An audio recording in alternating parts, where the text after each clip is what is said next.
Every summer since I was a child, I've returned to Konopnica, a quiet village nestled in the hills of Western Macedonia. My grandparents lived there until they passed, and even after they were gone, I kept the tradition alive. I'd take a few weeks off work, leave Skopje behind, and just breathe. No noise, no phones, just birds, fields, and that strange scent of earth after a thunderstorm. But last summer was different. Last summer, something followed me into the hills, and I don't think I ever left. I arrived in late July. The heat was heavy, the air still, and the hills were almost too quiet. The house looked the same stone walls, creaking shutters, the same faded blue door with a rusty horseshoe nailed to it. My grandfather always said it kept the old ones away. I used to laugh at that, not anymore. The first night I walked up the ridge to watch the sunset. From up there you can see the whole valley. Orange skies bleeding into the roofs of Konopnica, the river far below like a silver scar. That's when I saw it, at the edge of the forest, near the old shepherd's trail. A figure, still, unmoving, barely visible in the tall grass. It looked like a man, tall, narrow, wearing dark clothes that didn't suit the weather.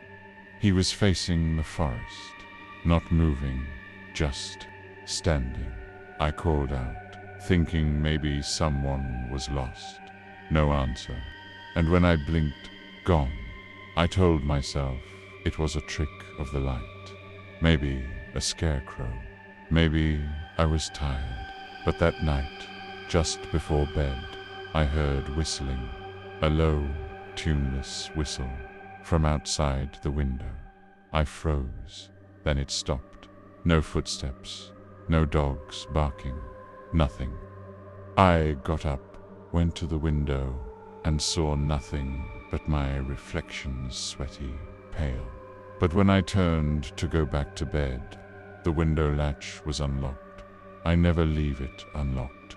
The next morning, I went to speak with Milan, an old man who used to help my grandfather on the farm.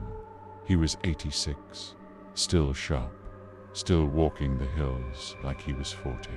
When I told him what I saw, he didn't laugh. He just stared at me, then said, "Did you whistle back?" "No." He nodded slowly. "Good. Don't speak to it. Don't look for it. Pretend you never saw it." "What is it?" I asked. He didn't blink. "Some call it the follower. It finds people who are alone. And once you notice it, it remembers you." I didn't sleep that night. The whistle came again. Closer, 3 short bursts. Then silence. Then again, faintly, from the other side of the house. Like it moved, I shut every window, locked the doors, kept the lights on. Around 3 a.m., I dozed off on the couch. I woke up to water on the floor, footprints leading from the back door to the hallway, then stopping, just stopping. The next day, I hiked to the edge of the forest. I had to prove it to myself, that there was nothing there. The air changed as I got close. It got colder. The birds were gone. No wind, no sound. I found a spot where the grass had been pressed down, like someone had stood there for a long time. Long, narrow footprints led into the trees, but there were no footprints leaving. That's when I heard it, the whistle. From inside the forest, I ran. Back at the house, I found something even worse. My childhood photo album kept in the back room was lying open on the table. The photo on top was one of me, age 7, standing in front of the house with my grandparents. Only now, there was a dark figure in the background, at the tree line, not there before. I swear it wasn't there. That night, I didn't hear the whistle. I heard breathing instead, right outside the window. Slow, wet, like someone gasping through a throat full of water. I closed the curtains, but when I turned round, there was a whisper right behind me. You'll see me now. The next day, Milan was gone. People said he just left, vanished overnight. No note, no bag, no trace. I went to his house. His door was open. Inside, I found a map, a hand-drawn map of the hills, and in the top corner, scribbled in pencil, "If it whistles 3 times, you're marked. If it enters the house, you're already gone." I tried to leave that night, packed a bag, got into my car, but every road looped back to the village. Every road Konopnica wouldn't let me go, or maybe he wouldn't.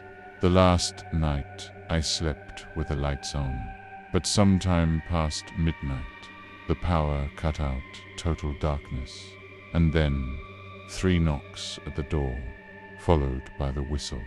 This time, I didn't freeze. I ran to the back, climbed out the window, and ran across the field. I didn't stop until I reached the church, the old, crumbling church that's been abandoned for decades. I locked myself inside and waited. At dawn, I walked back to the house.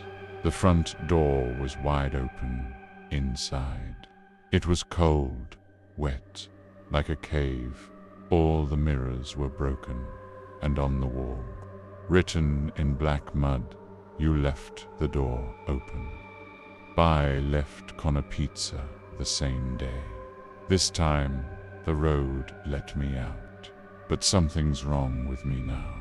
I hear whistling in the city, in the rain, in stairwells.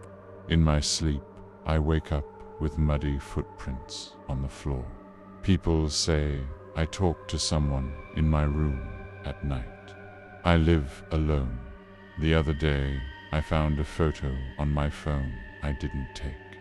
A photo of my bedroom, and in the corner, just barely visible, a man, tall, still, smiling.